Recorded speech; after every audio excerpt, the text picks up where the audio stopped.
ஓம் பெரும் பிரகஸ்பதி நமக. ஸ்ரீ கலை மிருணாளினி ஜோதிடம். ஜோதிடம் சார்ந்த தகவலுக்கும் சந்தேகங்களுக்கும் எங்களை தொடர்பு கொள்ளுங்கள். எங்கள் சேனலை சப்ஸ்கிரைப் செய்து கொள்ளுங்கள். குழந்தையின்மை சாபமா? இதற்கான விளக்கமும் பரிகாரமும் கூறுகிறேன்.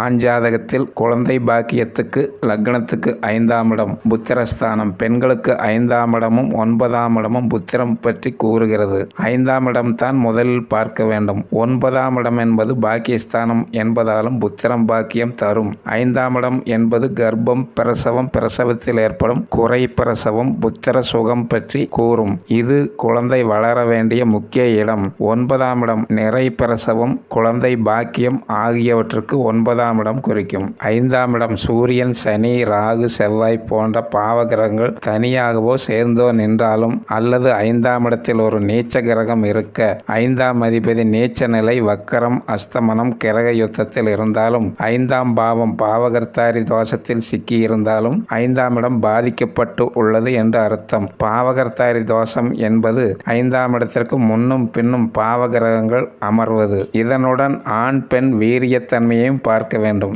ராசிகளில் மலட்டு ராசிகள், கிரகங்களில் அலி கிரகங்கள், நட்சத்திரங்களில் அலி நட்சத்திரம் உள்ளது. அது பற்றி கூறுகிறேன். ரிஷபம், கன்னி, சிம்மம், விருச்சிகம் மலட்டு ராசிகள். சனி, புதன், கேது அலி கிரகங்கள். மூலம், கேட்டை அலி நட்சத்திரங்கள். மேலே கூறிய கிரகங்கள், ராசிகள், நட்சத்திரங்கள் 5ஆம் இடத்துடனோ 5ஆம் இட அதிபதியுடனோ தொடர்பு பெற தோஷம் தரும். அலிகிரகமான சனி, புதன் வீடுகளாகில், அதாவது மகரம், கும்பம், மிதுனம், கன்னி ஆகிய வீடுகள் புத்திரஸ்தானமாக வந்து அதில் சனி மாந்தி இருந்தாலும் புத்திர பெயருக்கு தகுதி இருக்காது. புத்திரஸ்தானமான 5ஆம் இட அதிபதி வேறு எந்த கிரகத்துடனும் சேராமல் அலிகிரக வீடான மிதுனம், கன்னியில் தனித்து நிற்க புத்திர பாக்கியம் கிடைக்காது. இந்த வீடுகளில் சுபகிரகம் சேர புத்திரர் ஆயுள் பங்கம் ஆகும். பாபர் சேர புத்திரர் இல்லை.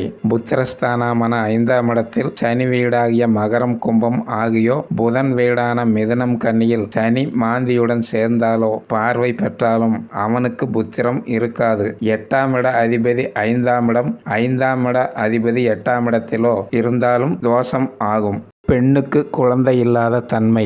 லக்னத்துக்கு 8இல் சூரியனோ சனியோ அல்லது இருவருமோ இருக்க அது சூரியன் அல்லது சனி வீடானால், மேலும் 2ஆம் இடத்தோன் பலம் பெற்று இருந்தால் அவள் மலட்டுத்தன்மை உடையவளாக இருப்பாள். காகவந்தியா தோஷம். ஒரு பெண் ஒரே முறைதான் கருத்தரிப்பாள், அதன் பின் கரு ஏற்படாது. இந்த தோஷத்திற்கு காகவந்தியா தோஷம் என்று பெயர். 8ஆம் இடத்தில் சந்திரனும் புதனும் இருந்து அதில் ஒருவர் ஆட்சி பெற காகவந்தியா தோஷம் ஏற்படும். தாமத புத்திரம். புத்திர தாமதத்திற்கு பெரும்பாலும் பாவகிரகங்களுடைய தொடர்பு இருக்கும். இதுபோக இயற்கை சுபரான சுக்கிரனுடைய தொடர்பு இருந்தாலும் காலம் கடந்து தாமதமாக புத்திரம் பிறக்கும். லக்னத்திற்கு 9இல் குரு இருந்து லக்னத்திற்கு 5இல் சுக்கிரனும் லக்னாதிபதியும் இருந்தாலும் தாமதமாக குழந்தை பிறக்கும். 5ஆம் அதிபதியுடன் சுக்கிரன் இணைகிறார். 2வது விதியில் 5ஆம் இடத்தில் சுக்கிரன் இருக்கிறார். ஆக சுக்கிரன் தொடர்பு புத்திர பெயரை தள்ளி போடுகிறது, ஆனால் தடை செய்யவில்லை. நாகதோஷம். புத்திரஸ்தானம், புத்திரக்காரகன் ஆகியோருடன் ராகுவின் இணைவு இருக்குமானால் புத்திர தோஷத்தை ஏற்படுத்தவே செய்யும். நாகதோஷம் பரிகாரம் செய்ய நிவர்த்தியாகும். லக்னத்திற்கு 5இல் ராகு இருக்க அதை செவ்வாய் பார்த்தால் தோஷம். ஆணுக்கு குழந்தையின்மைக்கு உண்டான தோஷம். புத்திரஸ்தானம், புத்திக்காரகன் ஆகியோருடன் ராகுவின் இணைவு இருக்குமானால் புத்திர தோஷத்தை ஏற்படுத்தவே செய்யும். நாகதோஷம் பரிகாரம் செய்ய தோஷம் நிவர்த்தியாகும். இனி புத்திர தோஷத்துக்கான பரிகாரங்கள். புத்திர தோஷத்திற்கான காரணமான கிரகத்தின் தெய்வங்களை வணங்குதல், ஹோமம் செய்தல், அஸ்வத்த பிரதட்சண விரதம், நாக பிரதிஷ்டை, ராமேஸ்வரம் சென்று சேது ஸ்நானம் செய்தல், ஹயக்கிரீவ ஜபம் செய்தல். பிற முறைகள் பொதுவானவை. தோஷத்திற்கு காரணமான கிரகத்தின் தெய்வங்களை வணங்குதல். 5ஆம் இட அதிபதி சூரியனாக இருந்தால் சங்கரனுக்கும், 5ஆம் இட அதிபதி சந்திரனாக இருந்தால் ராஜராஜேஸ்வரிக்கும், 5ஆம் இட அதிபதி செவ்வாயாக இருந்தால் முருகப்பெருமானுக்கும், 5ஆம் இட அதிபதி புதனாக இருந்தால் விஷ்ணுவுக்கும், 5ஆம் இட அதிபதி குருவாக இருந்தால் பிரம்மாவுக்கும், 5ஆம் இட அதிபதி சுக்கிரனாக இருந்தால் இந்திர யாகம் செய்தும், 5ஆம் இட அதிபதி சனியாக இருந்தால் முனீஸ்வரருக்கு அல்லது இருளன் வீரபத்திரக்கும், 5ஆம் இட அதிபதி ராகு கேதுவாக இருந்தால் மாரியம்மனுக்கும், துர்க்கை அம்மனுக்கும் அபிஷேகம் செய்து அர்ச்சனை செய்து தானம் தர்மம் செய்ய வேண்டும். 5ஆம் இடத்தில் இருக்கும் கிரகம் அல்லது 5ஆம் இட அதிபதி சூரியனாக இருந்தால் என்றால் உங்கள் குலதெய்வம் சிவன். ஆனால் எல்லோருக்கும் குலதெய்வம் சிவனாக இருக்காது. அப்படியானால் சிவன் போன்று கையில் ஆயுதம் வைத்துள்ள சிறு தெய்வங்கள். சூரியன் காட்டை குறிக்கும் கிரகம். எனவே அது காட்டில் உள்ள தெய்வமாக இருக்கலாம். அந்த கோயிலில் பகல் வழிபாடு சிறப்புடையதாக இருக்கும்.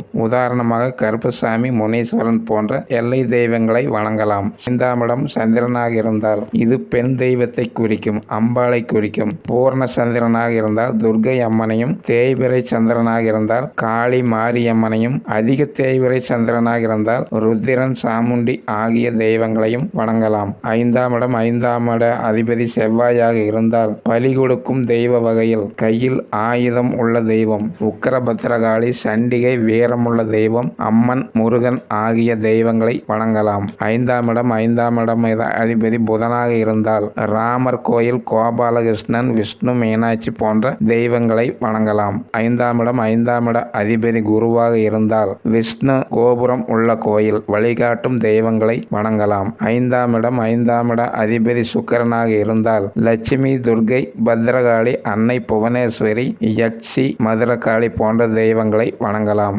5ஆம் இடம் 5ஆம் இட அதிபதி சனியாக இருந்தால் பலி கொடுக்கும் தெய்வம் கூரையில்லாத தெய்வம் கருப்புசாமி, ஆஞ்சநேயர், பைரவர், முனீஸ்வரர் போன்ற காவல் தெய்வங்களை வணங்கலாம். 5ஆம் இடம் ராகுவாகவும் 5ஆம் இட அதிபதியாகவும் இருந்தால் நாகதேவதை, நாகம்மாள், புற்று உள்ள இடத்தில் தெய்வங்களை சொல்லலாம். துர்க்கை, கருமாரியும் வணங்கலாம். 5ஆம் இடம் கேதுவாக இருந்தால் சாமுண்டி, நாகதேவதையை வணங்கலாம். 5ஆம் இடம் சரராசியாக இருந்தால் குலதெய்வம் உக்கிர தெய்வம். 5ஆம் இடம் ஸ்திரராசியாக இருந்தால் குலதெய்வம் சாத்வீக உக்கிர தெய்வம். 5ஆம் இடம் உபயராசியாக இருந்தால் குலதெய்வம் சாத்வீக தெய்வம். உதாரணமாக 5ஆம் இடம் அதிபதி சந்திரன் இருந்தால் அல்லது 5இல் சந்திரன் இருந்தால் குலதெய்வம் பெண் தெய்வம், அது அம்பாளை குறிக்கிறது.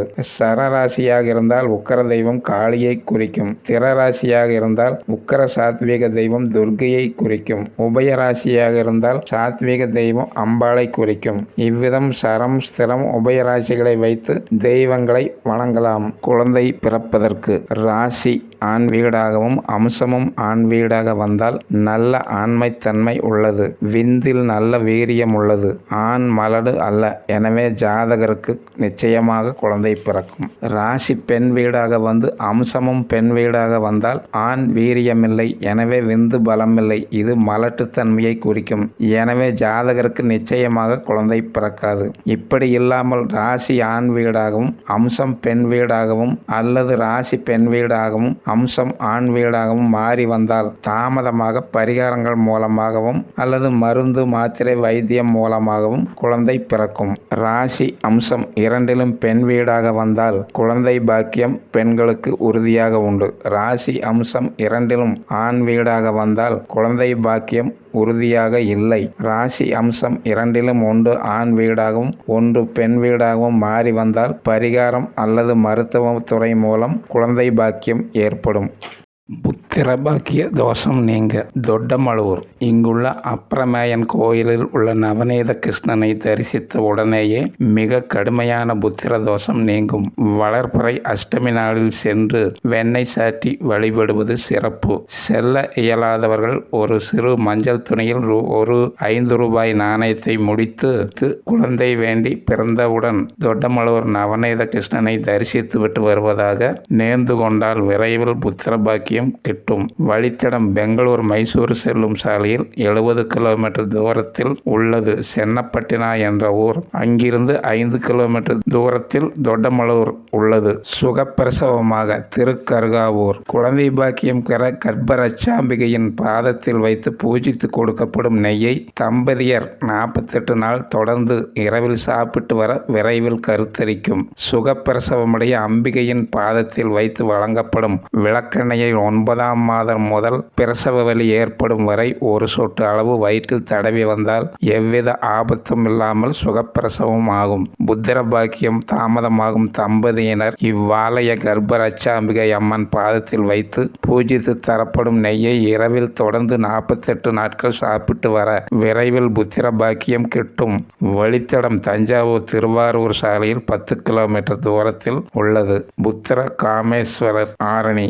தசரத தசரத சக்கரவர்த்திக்கு குழந்தை பாக்கியம் இல்லை. குழந்தை பேறு உண்டாக தசரதர் சிவலிங்கம் பிரதிஷ்டை செய்து ரிஷியசிருங்க மகரிஷியின் தலைமையில் புத்திர காமேஷ்டி யாகம் நடத்தி சிவனை வழிபட்டார். இதன் பின் அவர் ராமர், பரதன், லட்சுமணன், சத்ருகன் என்ற 4 பிள்ளைகளை பெற்றார். சிவனுக்கு புத்திர காமேஸ்வரர் என்று பெயர் சூட்டினர். குழந்தை வேண்டி புத்திர காமேஸ்வரரை வணங்குபவர்கள் 7 திங்கள் கிழமைகள் விரதம் இருக்க வேண்டும். விரதம் துவங்கும் நாளன்று மதியம் ஒரு குழந்தைக்கு நெய்ச்சோறோ, தயிர் சாதமோ, கறி வகைகளுடன் சாதமோ அவரவர் தகுதிக்கேற்ப கொடுத்து பிறகு தாங்களும் சாப்பிட வேண்டும். 2ஆம் வாரத்தில் 2 குழந்தைகள், 3ஆம் வாரத்தில் 3 குழந்தைகள் என்ற அடிப்படையில் 6வது திங்களன்று 6 குழந்தைகளுக்கு அன்னம் பரிமாற வேண்டும். 7வது திங்களில் புத்திர காமேஸ்வரருக்கு செவ்வரளி மற்றும் பவளமல்லி மாலை கோயிலில் இந்த மாலை கிடைக்கும். அணிவித்து மிளகு சேர்த்த வெண்பொங்கல் நைவேத்தியம் செய்து வணங்க வேண்டும். பிற நாட்களில் தனியாக நடத்த கட்டணம் உண்டு. இருப்பிடம் திருவண்ணாமலையில் இருந்து 58 கிலோமீட்டர் தூரத்தில் ஆரணி உள்ளது. பஸ் ஸ்டாண்டில் இருந்து 2 கிலோமீட்டர் சென்றால் கோயிலை அடையலாம். அன்பர்களே, உங்கள் ஜாதகத்தில் புத்திரப்பேறு சம்பந்தமாக எங்களிடம் தெரிந்து கொள்ள வேண்டுமானால் எங்களுக்கு உங்கள் ஜாதகத்தை அனுப்பி வைக்கவும். சுபம்.